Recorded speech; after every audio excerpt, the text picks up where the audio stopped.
A noble savage is a literary stock character who embodies the concept of an idealized indigene, outsider, or other who has not been corrupted by civilization, and therefore symbolizes humanity's innate goodness.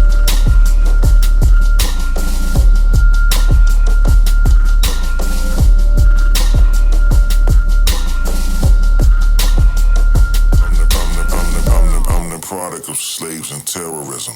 Braves and heroism, physical and mental prisons. Social construct disguised by capitalism. Standing with the baggage, here's your noble savage. Eyes wide, pride high, middle finger up. Religious tricks and politics are lust to deconstruct. A nation's tactic is the practice, not to give a fuck. Passive and active actions, the reaction is we feeling stuck.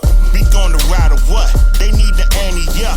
We comfortable in their conventions, bro, we need the buck. Schematic influx, thematic brain trust. Our shooters aim must attain the targets, ain't us. Refrain the pose in the picture that they frame us. Spread love and breathe like the elements contagious.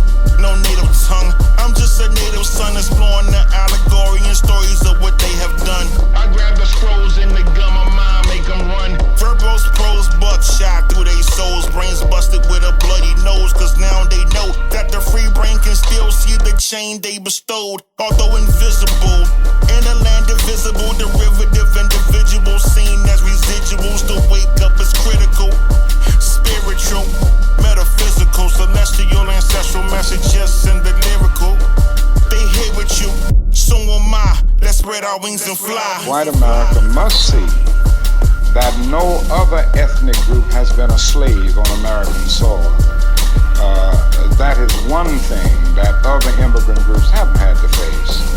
The other thing is that the color became a stigma. American society made the Negro's color a stigma. America freed the slaves in 1863 through the Emancipation Proclamation of Abraham Lincoln, but gave the slaves no land or nothing in reality. And as a matter of fact, America was giving away millions of acres of land in the West and the Midwest, which meant that there was a willingness to give the white peasants from Europe an economic base.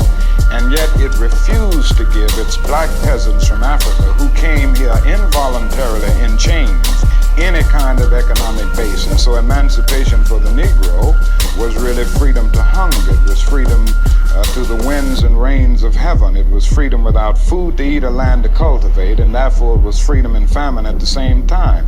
And when white Americans tell the Negro to lift himself by his own bootstraps, it's a cruel jest to say to a bootless man that he ought to lift himself by his own bootstraps. And many Negroes, by the thousands and millions, have been left bootless as a result of all of these years of oppression, and as a result of a society that deliberately made his color a stigma and something worth something degrading.